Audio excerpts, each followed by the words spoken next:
ketika dia sudah selesai dan sudah berbakti buat negeri ini, ya sudah melakukan banyak hal buat masyarakat dan bangsa Indonesia, ya sudah saatnya untuk kembali ke posisi awal menjadi bagian dari warga negara Indonesia.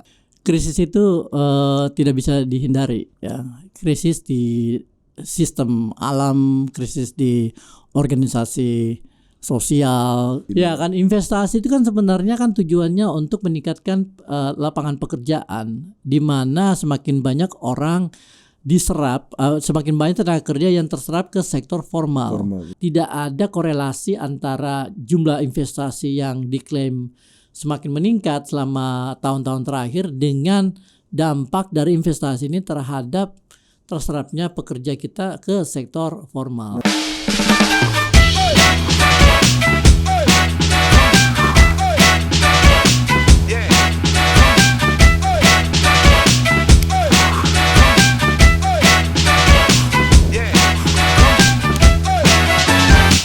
Oke, welcome to Total Politik. Jumpa lagi dengan saya sendirian sekarang tanpa Budi karena dia harus menjalankan tugas-tugas, kalau enggak dipecat dia, bro. Nih, tadi dia baru dipecat jadi Sekjen Megawati 24, masa kerjaan lain juga dipecat kawan nih kan. Emang di masa-masa krisis ini pemecatan PHK itu sangat sering terjadi. Banyak perusahaan-perusahaan mulai layoff dan lain-lain gitu, bro. Nah, ini kita masuk lagi ke tulisan Prof ini nih. Ya, siap. Ini dimulai dari krisis gitu. Ya. Nah, apa maksudnya ini memulai tulisan ini dari sebuah krisis kan? Karena kita tahu sendiri ini kan mau bicara soal momentum untuk mengubah dan memperbaiki gitu. Betul. Nah, sementara Prof membukanya dengan ulasan mengenai krisis-krisis yang apakah Pak Jokowi kepemimpinannya meninggalkan ranjau-ranjau darat yang bisa keinjak setiap waktu oleh orang-orang ini, gimana Prof? Krisis itu tidak bisa dihindari, ya. Krisis di sistem alam, krisis di organisasi sosial, sistem pemerintahan, politik dan sebagainya itu pasti terjadi. Yang jadi pertanyaan adalah kapan dia terjadi dan skalanya seperti apa gitu. Apa yang kita lihat dengan kejadian dan skandal di Kementerian Keuangan, menurut gue itu adalah indikasi bahwa sedang terjadi sesuatu yang yang dalam di dalam sistem kepemerintahan yang merupakan gejala dari sebuah permasalahan yang jauh lebih besar gitu. Dan inilah sebenarnya bentuk dari krisis itu gitu. Dan menurut gua ini bisa menjadi entry point untuk menelaah lebih lanjut dan membuka secara lebih transparan tentang kualitas dan kinerja dari pemerintahan saat ini gitu, yang kebetulan dipimpin oleh Pak Joko Widodo. Enggak kebetulan itu, bro, usaha beliau itu. Oh iya, enggak, saya bicara kebetulan itu merujuk pada sejarah kan. Sejarah, gitu. Ya, betul. Ya, kan? Nah, kalau begitu kita melihat bagaimana sih kepemimpinan yang melanjutkan Pak Jokowi ini? Maksudnya ini kan ada beberapa yang tadi Budi baca-bacain judul-judulnya. Nggak butuh banget tuh orang. Nah, ini dari perumusan ini apakah Prof menilai misalnya ya kepemimpinan berbasis sains, pertumbuhan berbasis keadilan, dan tata kelola berbasis kolaborasi, 5 tahun pemerintahan Pak Jokowi ini tahun keempat, masih ada 1 tahun lagi gitu ya. Sebenarnya bukan 5 tahun, hampir 10 tahun kan. Hampir 10 tahun ya, 2 periode gitu ya. Hampir 10 tahun pemerintahan Pak Jokowi ini, apakah 3 hal ini memang begitu jauh panggang dari api gitu, atau kita sangat berharap banyak kepada pemimpin penerus Pak Jokowi yang mana ya mereka lah yang mungkin memiliki kualifikasi ini, dan karena dari Pak Jokowinya kan jauh. Apalagi kita tahu Pak Jokowi itu kan ngomongin startup waktu kampanye yang kedua, ngomongin soal apa namanya Internet Things, of Ya. Things, AI segala macam. Itu kan lekat dengan apa yang Prof sebutkan di sini, narasi-narasi kampanye. Sementara Pak Prabowo waktu 2019 masih ingat apa e-commerce, yang online itu gitu. Dan itu menjadi tertawaan buat orang gitu. Nah ini kayaknya kalau tugasnya masih ini ya berarti Pak Jokowi nggak ngerjain apa-apa gitu. Mungkin kalau kita mau fair, tidak sepenuhnya tidak ngerjain apa-apa ya. Ada beberapa hal yang dikerjakan, tetapi yang menjadi pertanyaan sejauh mana komitmen dia terhadap tujuan yang ingin dicapai melalui program tersebut gitu. Ya kan. Salah satu contoh misalnya keinginan dia untuk mengangkat generasi milenial di dalam proses kebijakan dan pengambilan keputusan kan. Makanya dia membentuk staff sus milenial itu kan, yang kemudian akhirnya terbukti tidak ada fungsinya gitu. Ada, Bro. Apa itu? Nanti saya cerita. Oh gitu. Kalau nanti saya cerita berarti bukti fungsinya itu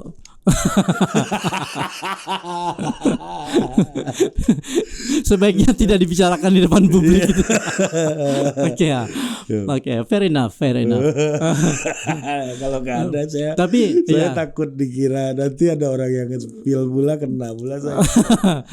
Tapi intinya gini, banyak hal di mana pemerintahan Jokowi itu menggunakan gimmick-gimmick yang kemudian tidak terwujudkan secara konsisten, ya kan? Dan akhirnya juga dia kembali ke cara-cara yang pragmatis, ya kan? Cara-cara yang mainstream yang kemudian dia tutupi dengan perilaku-perilaku yang seakan-akan membela atau menjunjung keadilan sosial gitu. Seperti itu gitu. Misalnya yaitu melempar sembako kemana-mana kan kayak gitu. Tapi kan itu tidak menyelesaikan masalah secara fundamental ketika kita bicara tentang misalnya keadilan sosial di Indonesia, ya kan? Karena salah satu bukti ya dari apa yang ingin dia capai sama apa yang sebenarnya terjadi, di mana kedua ini saling terbelah dalam arti tidak bertemu. Itu adalah fakta bahwa ada sekitar 58% dari tenaga kerja di Indonesia itu yang berada di sektor informal.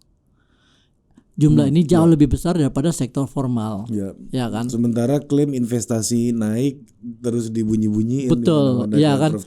Ya kan, investasi itu kan sebenarnya kan tujuannya untuk meningkatkan lapangan pekerjaan, di mana semakin banyak orang diserap, semakin banyak tenaga kerja yang terserap ke sektor formal. Betul. Nah, saya tidak bilang bahwa sektor informal itu buruk sama sekali. Minimal ada dua fungsi sosial dari sektor informal. Pertama, dia menjadi cushion atau bantalan bagi orang yang tiba-tiba kehilangan pekerjaan atau kehilangan sumber penghasilan, gitu kan. Yang kedua, sektor informal itu adalah sektor di mana kohesi sosial dan kapital sosial kapital itu dengan mudah terbangun gitu, karena kan mereka sesama golongan di mana mereka merasakan satu nasib dan sebagainya gitu. Tetapi kekurangan dari sektor informal adalah bahwa tingkat ketidakpastiannya tinggi. Ya kan, tingkat ketidakpastian tinggi, lalu kemudian juga kualitas kualitas pertumbuhan itu menjadi lebih rendah. Dalam arti gini, lu kalau misalnya kerja di kantor ya, gaji lu misalnya 1 jam itu lu bisa mendapatkan 100.000. Nah kalau di sektor informal lu cuma dapat 15.000 gitu. Artinya skalanya. Iya, jadi labor lu itu dihargai jauh lebih rendah gitu.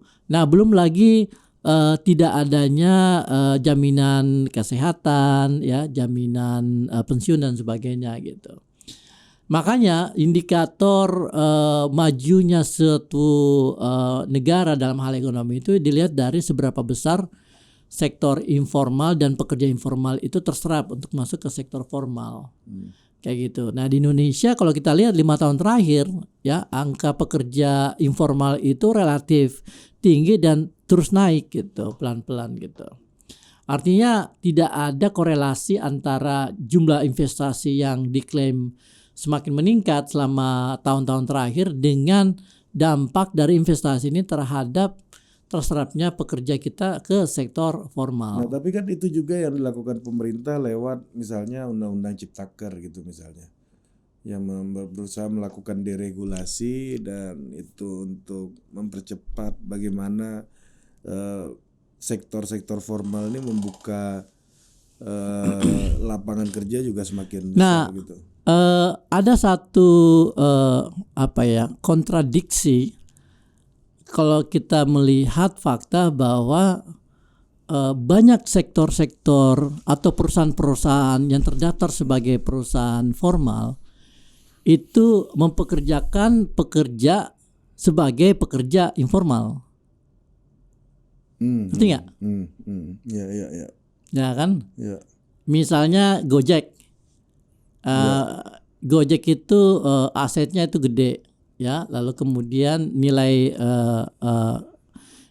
perusahaannya gede, ya kan. Tetapi kemudian pekerja yang menopang dari aktivitas Gojek itu adalah pekerja informal, gitu. Mitra ini ya. Ya, sama misalnya industri tambang nikel, ya kan. Nah, apakah pekerja-pekerja tambang itu yang di-hire oleh perusahaan tambang asing itu masuk dalam kategori pekerja informal atau pekerja formal? Kita belum tahu. Gue sendiri belum ada data seperti apa. Tetapi akan sulit membayangkan bahwa pekerja tambang di sana itu mendapatkan kesejahteraan seperti pegawai di SCBD misalnya. Ya kan? Ya kan? Atau jangan-jangan di SCBD juga banyak juga pekerja informal gitu. Nah, ya kan? Yang sebenarnya bekerja di sana gitu. Ya kan? Kayak gitu. Jadi kita bicara tentang satu sistem ekonomi yang terus tumbuh tetapi pertumbuhannya itu berkualitas buruk. Ya membengkak kan? Ya, bukan bertumbuh, ini membengkak. Betul. Gitu. Yang dimana pertumbuhan ini cuma dinikmati oleh kelompok atas gitu. Sementara yang bawah itu masih berada dalam kondisi yang tidak pernah berubah secara signifikan. Kayak gitu. Nah, ini karena udah ngomong pertumbuhan juga, Prof.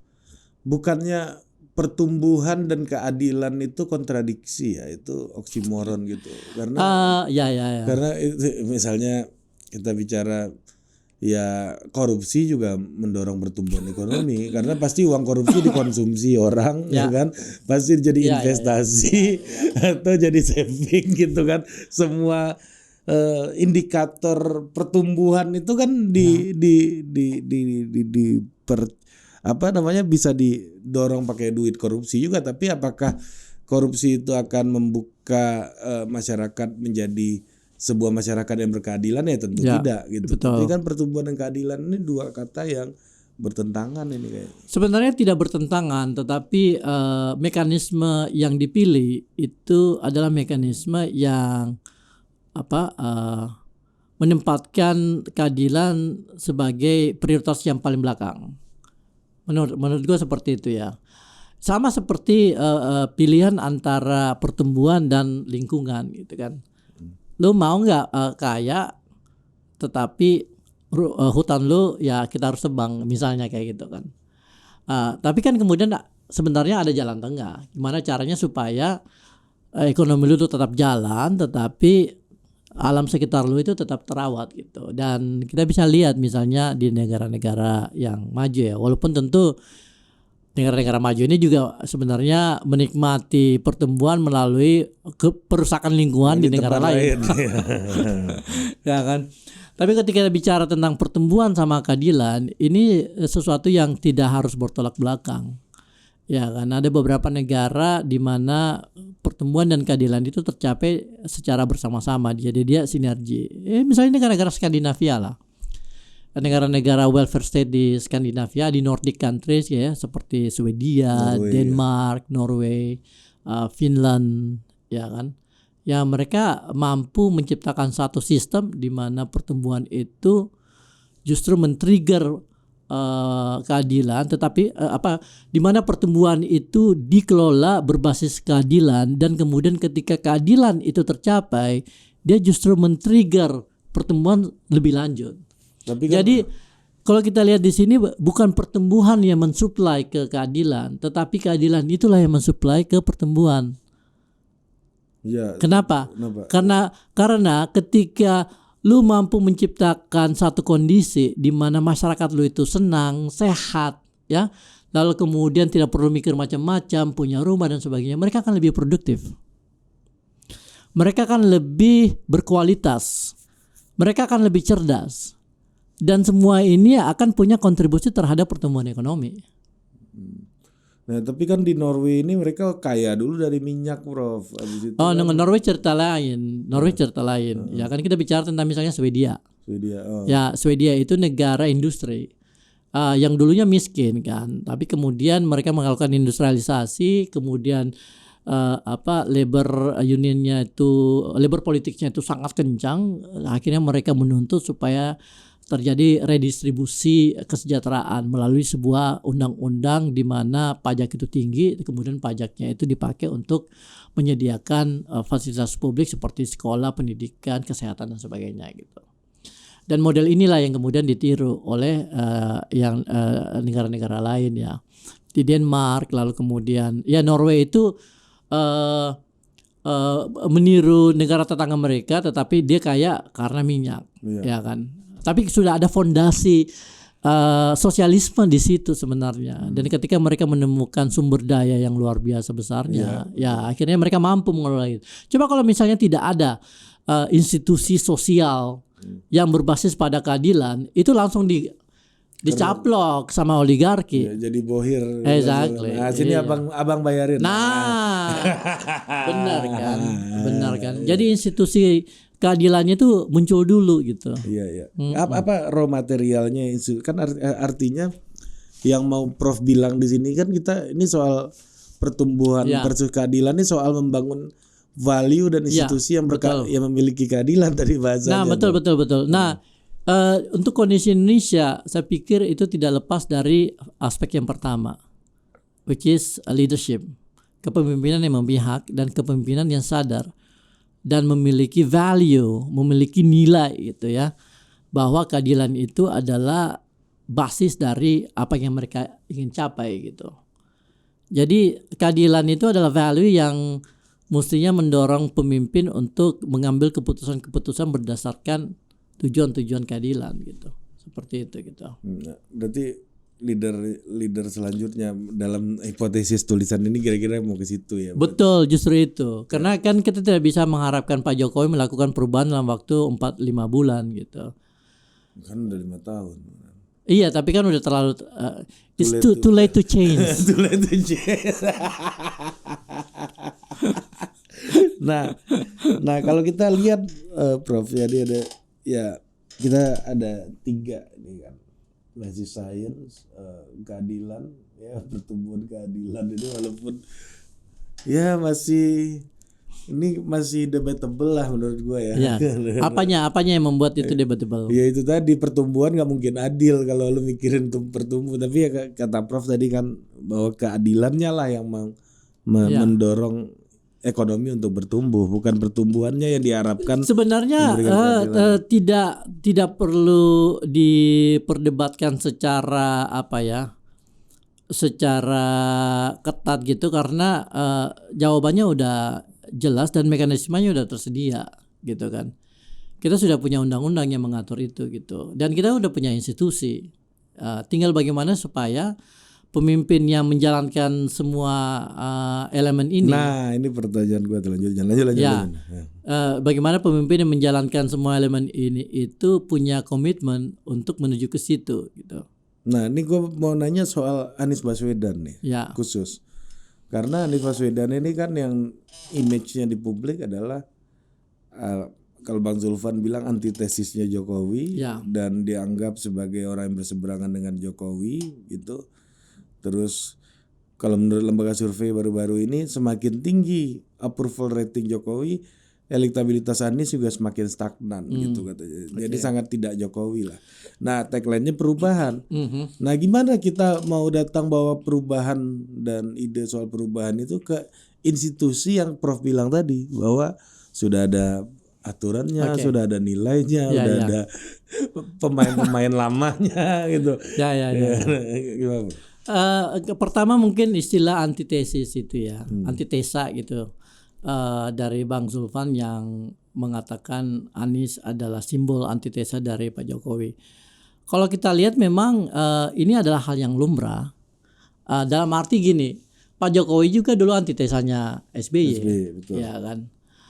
Dan dia beruntung ketika kontestasi politik di 2014 yang dia lawan itu juga tidak punya konsep yang terlalu kuat gitu untuk mengganti rejim pemerintahan Pak SBY yang sudah mulai kehilangan pamor dan kehilangan arah gitu kan. Nah, berbeda dengan Pak Jokowi hari ini yang approval ratingnya paling tidak menurut lembaga survei masih meyakinkan. Gitu. Ya, mungkin karena Pak Jokowi itu tidak terlalu diasosiasikan dengan skandal-skandal politik yang menerpa partai politik gitu. Ya kan, walaupun juga kalau kita lihat kan beberapa skandal juga melibatkan pegawai pemerintahan dia kan, tapi somehow orang melihat bahwa ini adalah kasus yang sifatnya isolatif gitu. Ya kan. Yang paling puncak itu yang dikejar adalah Bu Sri Mulyani gitu. Ya kan, bukan Jokowinya gitu. Ya kan. Orang yang menyalahkan Pak Jokowi memilih Sri Mulyani. Orang menyalahkan kenapa Sri Mulyani membiarkan itu terjadi gitu. Ya kan, jadi dia berada dalam posisi aman yang berbeda dengan Pak SBY. Tetapi kalau bicara tentang approval rating itu kan banyak faktor yang mempengaruhi ya. Dan itu kan bisa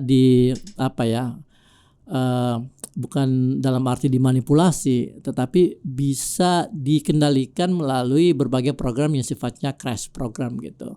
Lo kalau misalnya mau approval rating lo naik kan tinggal lempar bansos saja, gampang itu, pasti approval rating naik.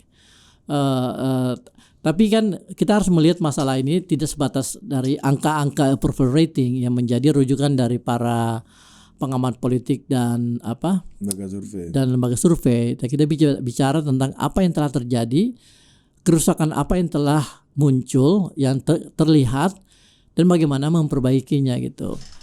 Dan bukan berarti gua melakukan demonisasi Pak Jokowi, ya kan. Setiap rejim pemerintahan pasti punya cacat. Tidak ada pemerintahan yang sempurna kan. Nah, Anies Baswedan ini adalah satu sosok yang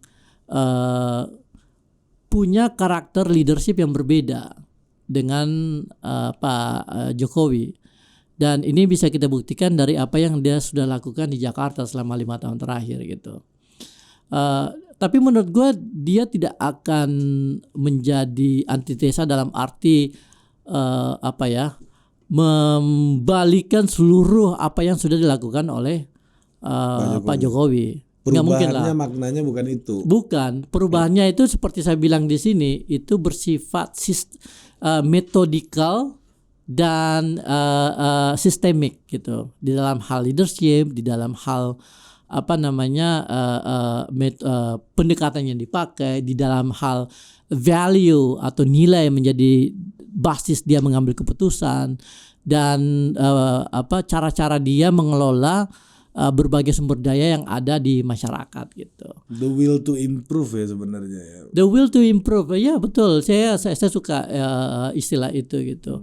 Artinya gini, kita jangan menjebak Anies Baswedan dengan pertanyaan misalnya apakah ikan ini akan dilanjutkan atau tidak gitu. Makanya benar. Karena pertanyaan itu menurut gue tidak relevan. Dalam arti gini, ketika kita bicara tentang perubahan dan perbaikan, bukan soal IKN, bukan soal kereta cepat gitu, ya kan? Apakah IKN akan dilanjutkan atau tidak? Itu menurut gue tidak relevan. Kenapa? Karena sangat tergantung pada tujuan yang ingin kita capai. Ya kan? Apa tujuan yang ingin kita capai? Ya keadilan sosial. Nah, nanti dari situlah kemudian bisa dievaluasi.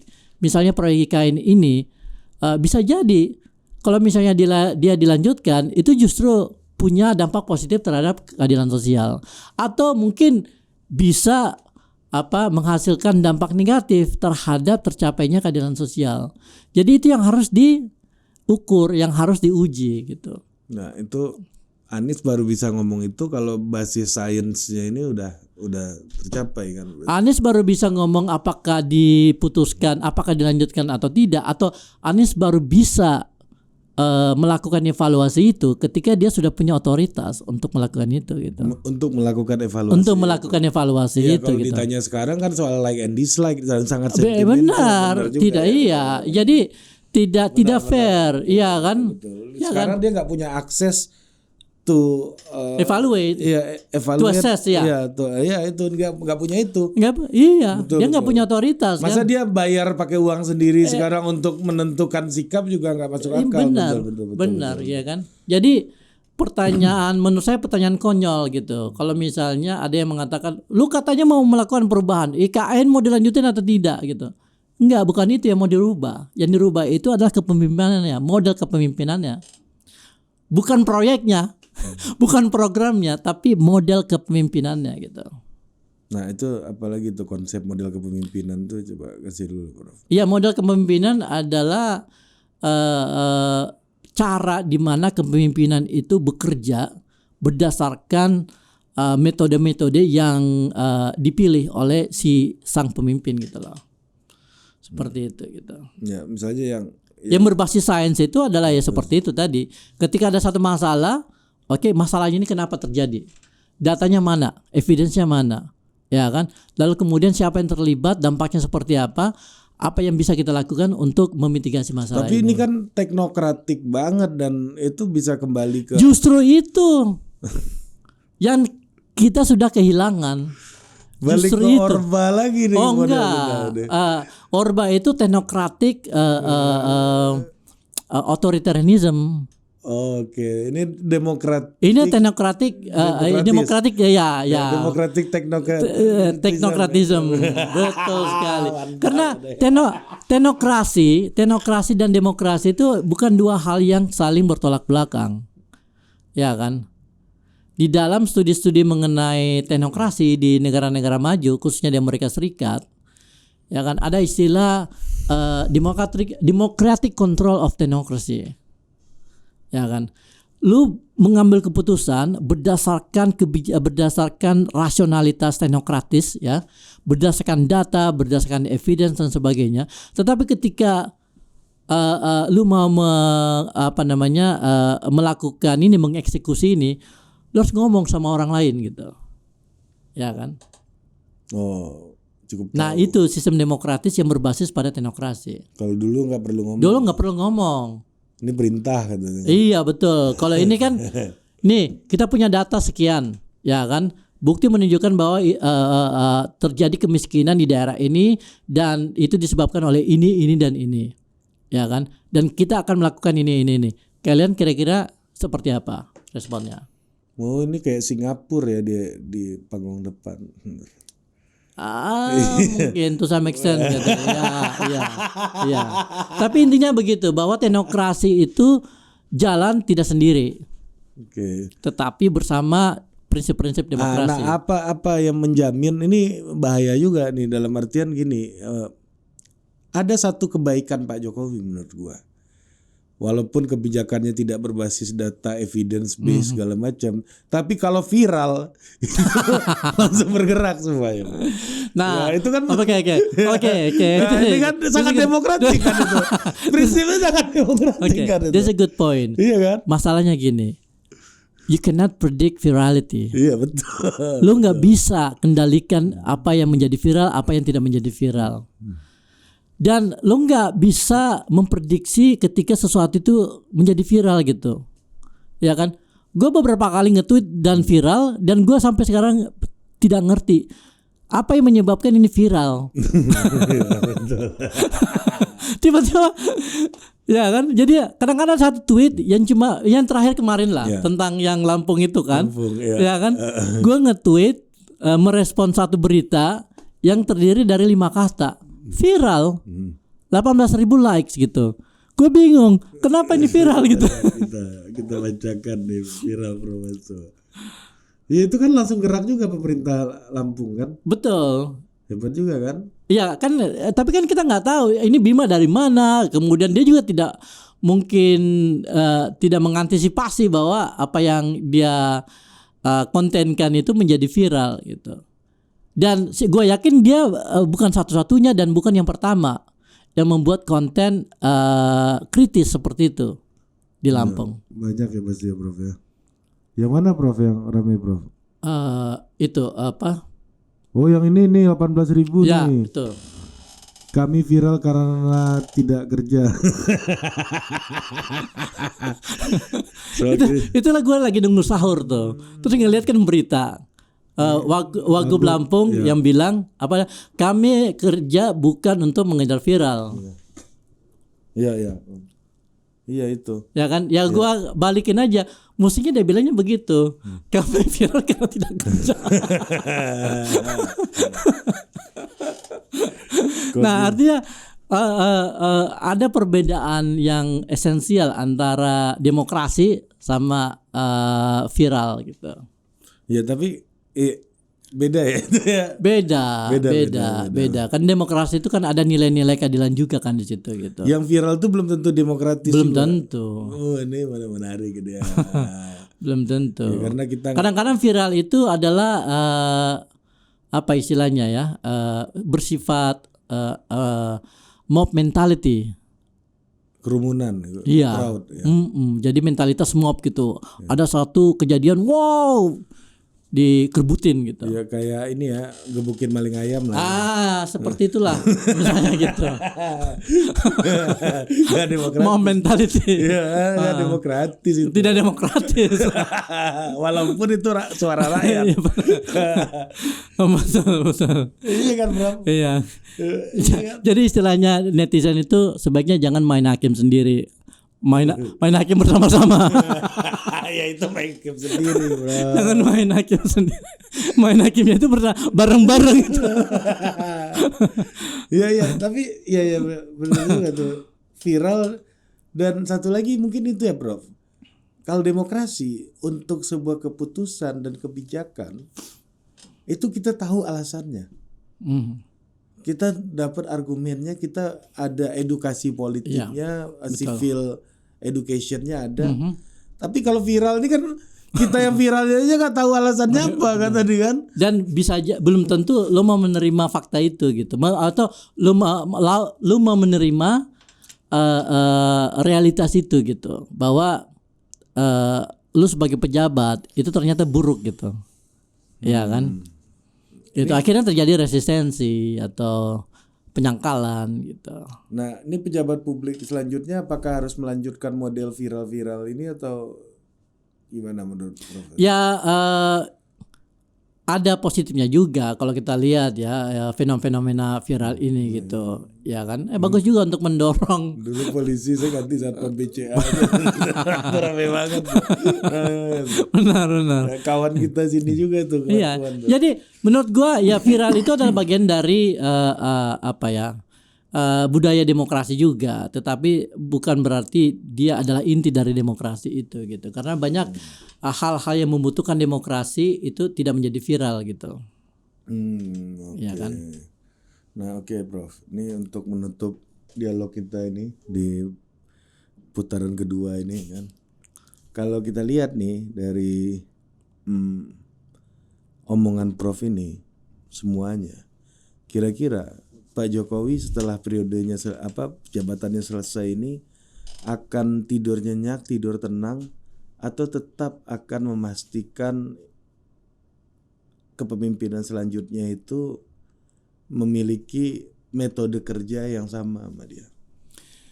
Gue nggak tahu apa yang akan terjadi dengan dia gitu, tetapi saran gue sebaiknya beliau tidur nyenyak gitu. Sebaiknya. Berarti Artinya gini. ada potensi nggak tidur nyenyak. Ya. Artinya gini, untuk demi kebaikan beliau juga kan.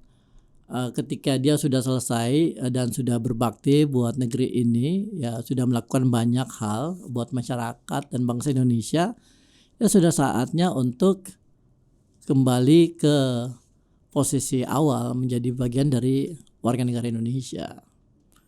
Tidur nyenyak, nyaman, tidak terganggu. Di kebun anggur, betul. Perpustakaan. Ya sama lah seperti Pak Habibie. Ya. Nyaman banget. Ya kan, selesai ya udah selesai. Ya kan, ini tidak pernah kerasa kusuk sana kemari, ya kan, ngurusin anaknya supaya bisa jadi menteri. Dan bahkan belum ada anaknya sampai hari ini yang masuk politik ya. Dan dia nggak peduli, dan mungkin juga dia melarang, I don't know lah. Tapi kan kita lihat kan, selesai. Buat dia adalah selesai gitu. Bukan cuma di kata-kata gitu. So he walks the talk. Iya. Jadi itu teladannya Pak Jokowi mesti belajar kepada mestinya dari situ. Lebih tenang, hidupnya akan jauh lebih tenang gitu. Apalagi kan udah umur segitu, apalagi udah. Kan. Kalau anak itu ya udahlah, udah mulai harus belajar biar mereka bisa mencapai takdirnya sendiri. Betul. Gitu ya. Iya. Kok jadi obrolan dua bapak-bapak ini. Ini yang Budi nggak ngerti nih, Prof. Dia alirannya beda soalnya. Dia orientasinya beda. Dia free, child free, marriage free, sama sex dia tapi. Sampai jumpa lagi di Total Politik berikutnya.